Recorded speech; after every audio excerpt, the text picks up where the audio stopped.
Okay, so we just read Snow White and the Widow Queen by Jonathan Pageau. Do you want to give a quick summary? Yeah, I'll try. It was a lot more complex Yeah, than the movie. yeah. Oh, was it? I don't Um, remember the movie or even if I've seen it. yeah, the movie was very much simplified. Really, even though it took Yeah, much longer maybe to read. Yeah. yeah, it was a nice movie though, but yeah. So yeah, in this version of the story, there's a king and queen, and the queen is infertile, and she's been wanting a child for years. And then one day a crow kind of gives her a sign that she will have a child, and she gets ready and becomes pregnant. But the cost for that was her death. So she gives birth to Snow White, and um, yeah, she was very beautiful. The queen knew she was going to be beautiful too. With what's it called? Skin white as snow, uh, And yeah, she had pricked lips her red as finger blood. when she had realized that she would be pregnant when the crow Mhm. came and Yeah. the blood fell on the snow. Mm. Yeah, after her passing, the servants raised Snow White, and the king remarried to another queen. Um, and that queen, she was very beautiful as well. And one day the king got her a mirror that would reassure her all the time that she was the most beautiful. But as Snow White grew up, she was kind of uh, I think she was, I don't know, at that point she was kind of threatened. Um, I think she was. yeah, yeah. So People started yeah, that's whispering anyway at some point. yeah. So people started talking, and then like the king just wasn't involved in raising her anymore, and he just let the servants do it. Or Since like or yeah, or running the kingdom. He was just kind of yeah, despondent after the death of her mother. yeah. And then eventually, the king is found dead with an arrow in his heart, I think in the forest. And it's kind of implied in the illustrations that the queen got the huntsman to do it. Um, so yeah, once he's dead, she turns Snow White into a servant, and one day a prince comes from a kingdom, from another kingdom, and he came after hearing rumors of Snow White, or just like a very beautiful woman in that kingdom. So the queen assumes that it's her. So the prince has dinner with her, and he notices Snow White outside in the garden. So yeah, he excuses himself from the queen and is very taken by Snow White's beauty. So then the queen gets really enraged and jealous. So she sends the huntsman to kill Snow White by by leading her into the forest. But then the huntsman isn't able to do it because, yeah, he's just, I guess, not that bad of a person. Like he feels uh, conflicted with it. So he just tells Snow White to go far into the forest and never come back. Eh, And even when he's gonna go kill her, he gets upset by his, feelings or the situation or whatever, and she mhm, tries to console him. mhm. Yeah, like she runs into the forest and comes upon a house owned by the seven dwarfs. And after finding her sleeping on one of the beds, they too are taken by her beauty and they decide to let her stay. And she just helps around the house. And um, yeah, she spends most of her time there. Um, but then the queen eventually finds out that the huntsman didn't kill Snow White because she consults with the mirror again to like reassure herself of her beauty. And the mirror responds that Snow White is the most beautiful and that she's in the forest with the dwarfs. So she puts the huntsman to death, and then she creates a magic spell, I think with the belt, of a poison belt, and she disguises herself as I think a gypsy wanderer or something, and she goes into the forest and uh, persuades Snow White to take the belt as an offering to her beauty. So once she touches the belt or has it around her waist, there's a poison on the belt that is puts her to sleep. Um, and then the dwarves find her later in the evening and they take the belt off, which saves her. And they tell her to not trust anyone from the outside and to not let them in the house anymore. So then the queen comes back a second time once the mirror once again says she's still Snow White is the most beautiful. So she tries to kill her a second time by disguising herself as I think forgot what kind Oh, of a person thief. she, the thief. And this time the thief has a poisoned hairpin, and Snow White recognizes the hairpin as belonging to her mother, the former queen. So she gets very emotional, and uh, even though she doesn't let the thief inside, she lets the thief put it on her from the window, and that pricks her scalp and puts her to sleep again. But again, the dwarves find her and save her. Um, and then, yeah, they give her the same advice to just not trust anyone from outside or let them in. So once again, the third time, the queen finds out from the mirror again that Snow White is the most beautiful, so she's still alive. And over the time, the queen has been aging a bit, kind of getting grays in her hair or like losing nails and things like that, or getting wrinkles. Well, Uh, I think she's artificially aging because she's giving up each time a more precious part of herself. It's like the mhm, first part she kind of loses some of her hair and nails. The second time mhm. with giving her blood, she loses more or something. Yeah. So then by this third time, she's very grayed and there's even more wrinkles and she just looks like an old woman now. But she's still determined to kill her, so she makes a spell with like a poisoned apple, and she disguises herself as an like an old hag and goes down the forest. And this time, she meets Snow White outside after feigning a fall. Because like Snow White's very kind, so she helps her up and takes her under a tree to rest, and she gives Snow White an apple as a reward. And she kind of persuades Snow White to take the apple.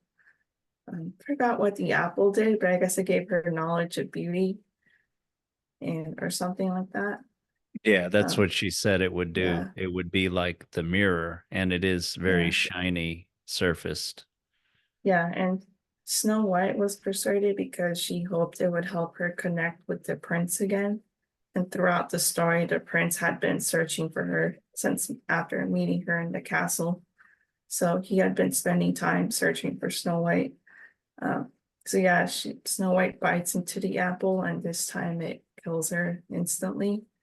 And uh, yeah, the queen feels she succeeded, so she leaves, and the dwarves find her, and they make a glass coffin for her, and they're in grief for like it. The grief never really seems to lessen or anything. Even Um, after 40 days. yeah, yeah. So yeah, in those 40 days, the prince is still looking for Snow White and he finds her coffin in the forest and he gets the permission from the dwarves to give her a kiss, and that kiss wakes up Snow White. And by the way, before when he had met her and they had sort of introduced each other, maybe sort of started to fall in love, he had tried to steal a kiss and she had said, wait until what did she say? Love Wait waits until until. true love, wait until true love, uh, kind of awakens or something. I don't know. Yeah, yeah. Something along Do those not lines. awaken love until it's time, or something like that. Yeah. And so now he remembers, and this seems like the right time to awaken love and Mhm. awaken her and all that stuff. Yeah. And they go back to her kingdom, and the queen had disappeared 40 days prior, oddly, which maybe that was the price, I guess, for her to kill Snow White.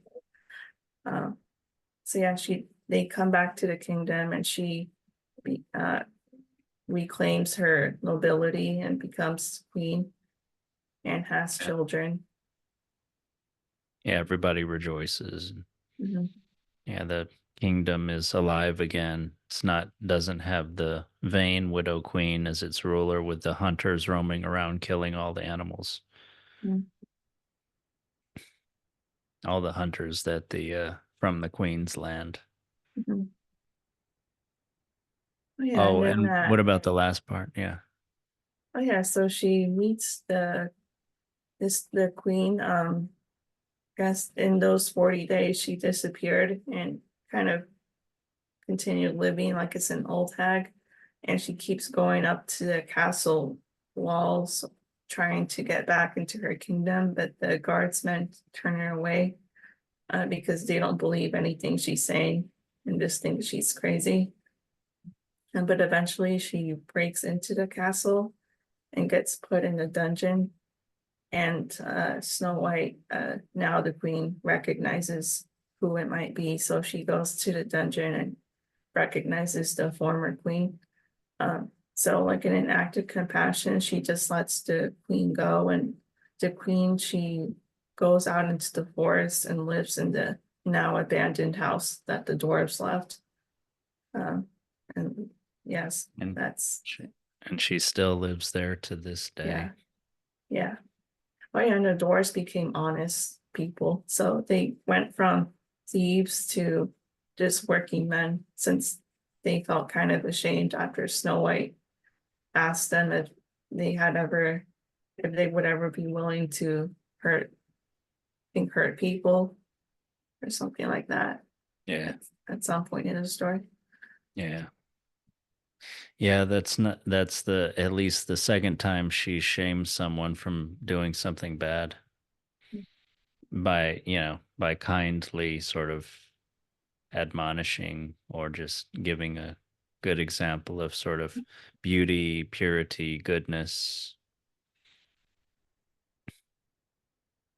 Yeah. Beauty, goodness, purity, life, love, all in one person and our relationships with others. So what did you think? I really like the story. Yeah, I think Yeah, me too. maybe the favorite version I've heard, just because there's a lot more to it. I didn't know the Disney movie. You're talking about the Disney movie from like 70 Yeah, years ago or something, had a yeah, lot less in it. yeah. Well, it was still a good movie, and I guess they couldn't put that all in a movie. Um, but Were they yeah, never, the dwarves never thieves? no, they were always just honest working dwarfs. They weren't as complex. Yeah, They didn't have their own transformation. yeah. What do you remember anything else that's different? The Uh, I think I think there was never any background on the queen mother, kind Oh, of okay. dying to give birth to her as the I price. see. How did they explain Snow White's name and her look and everything? I don't remember, but I don't remember like the king or queen being like, uh, it was a long time ago, but yeah, I don't remember too much, but just that it was kind of simplified. Yeah, it was a good story. Yeah, I mean, she sort of plays the role of beauty and goodness, of always inspiring the best in people, except for someone who is inherently sort of evil or ma- ill-intentioned or competitive, you know. And that comes to a head in their confrontation where and the widow queen tries to tell her that beauty is a weapon, and Snow White, usually she's not confrontational, but this time she directly disagrees and says beauty is not a weapon.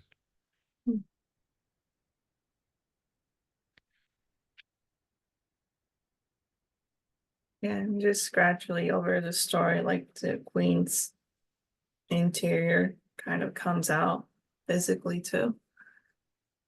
To kind of diminish whatever beauty she had. Yeah, yeah, she was very beautiful. She was like the most beautiful, and then when Snow White came of age, she was like probably the second most beautiful, but Mm. that's not good enough. And yeah, she's willing to sacrifice that beauty so that the other one will not win, Mm. you know. Yeah, that mirror always tells the truth. It had been a great sacrifice of the king. It also mentions that he gave her lots of ornaments and things when he was alive. Basically, he took from the kingdom to provide her with the sort of implements of her vanity, Mm. including the mirror, which always tells the truth. So the mirror is about truth about beauty. And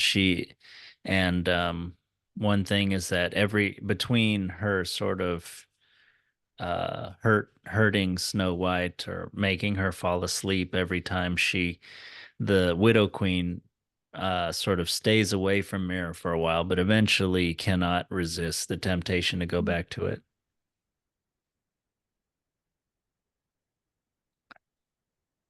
But yes, this kind of torturous kind of thing for her, you know, this kind of, and that's kind of how truth can be, or truth about something that we don't want to face, Mm. about that we're not the best, or that maybe the point isn't to be the best or not to be competitive or something like that, or certain kinds of truths aren't as important. You know, competitive truths aren't as important as other kinds of truth.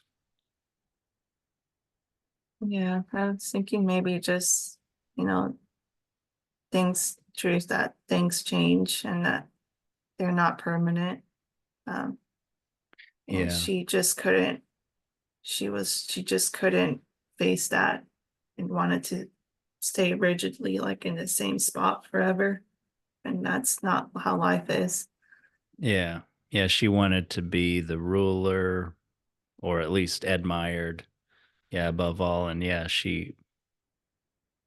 and since she can't face the fact that beauty fades, she accelerated that fact.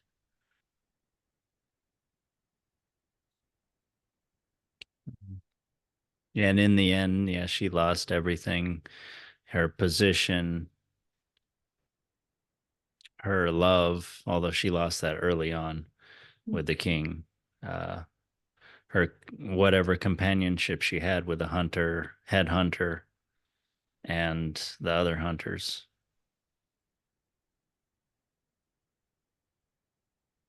Yeah, and her position, her health and her sanity, her freedom, she's put in the dungeon. Of course, she's never free. She's a tyrant, and she's a slave to vanity.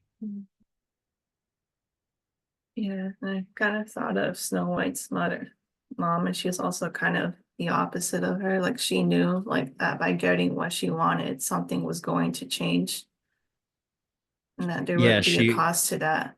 And she kind of yeah, faced it gracefully. in Yeah, the that's end. right. Yeah.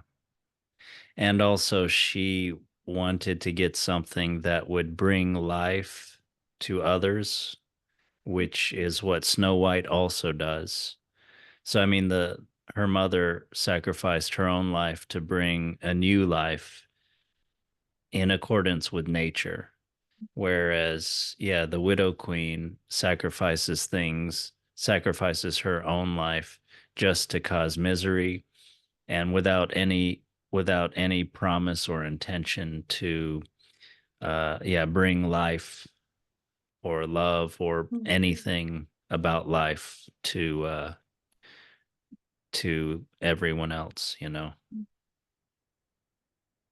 She's ultimately selfish and Snow White is ultimately giving, you know. Snow White is giving of compassion and even to like the Widow Queen when she's an old hag. Uh, uh, that's how she draws Snow White out, actually, of the house, even though it's the third time and she's been become wary, supposedly, by like falling on the ground and pretending to have to be hurt. That's how she gets Snow White out of the house, I think. Snow White shows compassion to the hunter. Snow White is a servant, so she's serving others, cleaning for other people. She serves the dwarves and she serves the kingdom by being a good, monarch and having children. So yeah, Snow White is always selfless, and the Widow Queen is always selfish.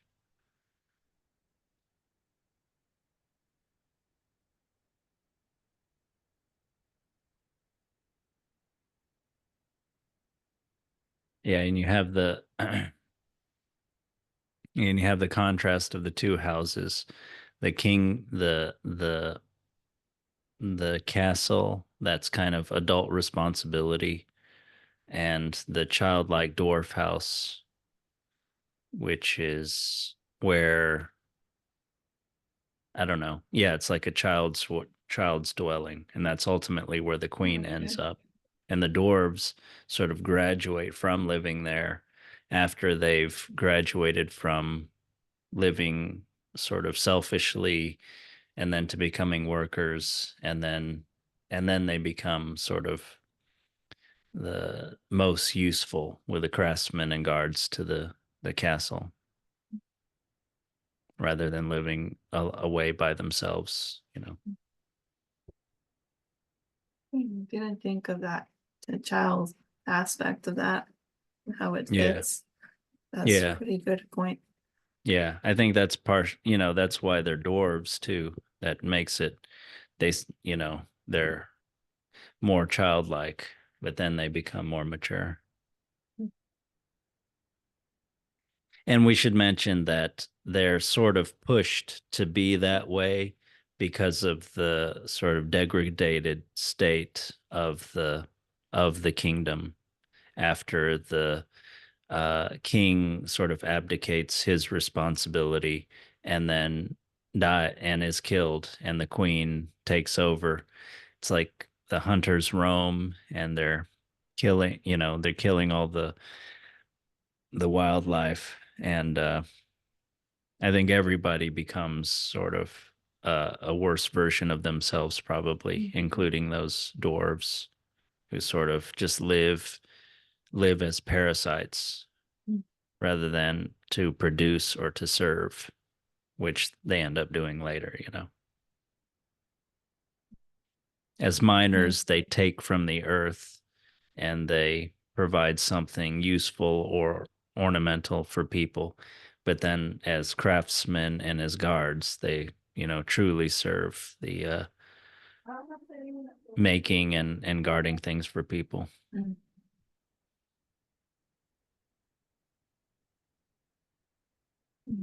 Yeah. I also noticed how like it seems like the family was kind of breaking down too with like the kingdom, but then they come back. Snow White was like the bait, like husband and like a child, so it's kind of like a family coming back in or something.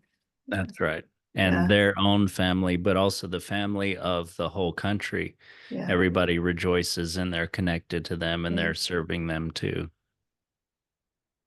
and including the dwarves. So yeah. Mm, Yeah, first the queen dies and then the king remarries this sort of lifeless lady and this lifeless face and then he dies. Yeah. And then the family of the whole kingdom is yeah, has no life to it. They're all just watching out for mm, themselves, parasites, competitive. mm. Yeah, and then like you said, Snow White kind of changing that way of life for the dwarves. So like kind of maybe just more family building there as well.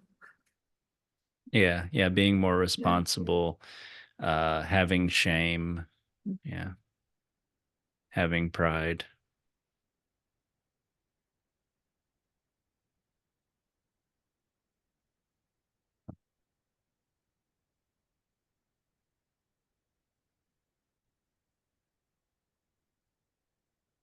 Well, yeah, yeah, more and more fascinating things about this story. Maybe we'll kind of touch on them a little bit later, like the 40 days and the parallels with the Garden of Eden story and the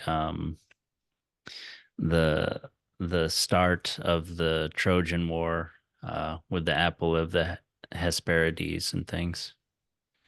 Okay. Anything else you want to bring up? I'm gonna try. Yeah, I just really like this version of the story. Yeah, And yeah, me too. yeah, and too bad the new Cinderella movie. I mean, not this new Snow White movie doesn't seem to be like it. Yeah, might be a little bit more, yeah, politically kind of motivated or Yeah. modern or something. But yeah, Mhm. maybe it won't. I don't know. Who knows? But yeah, um, okay. So be impeccable with your word until next week. Mhm. Yep, Okay. Well, thank you for talking with me and talk to you again soon. sounds good. All right. Bye bye. Bye.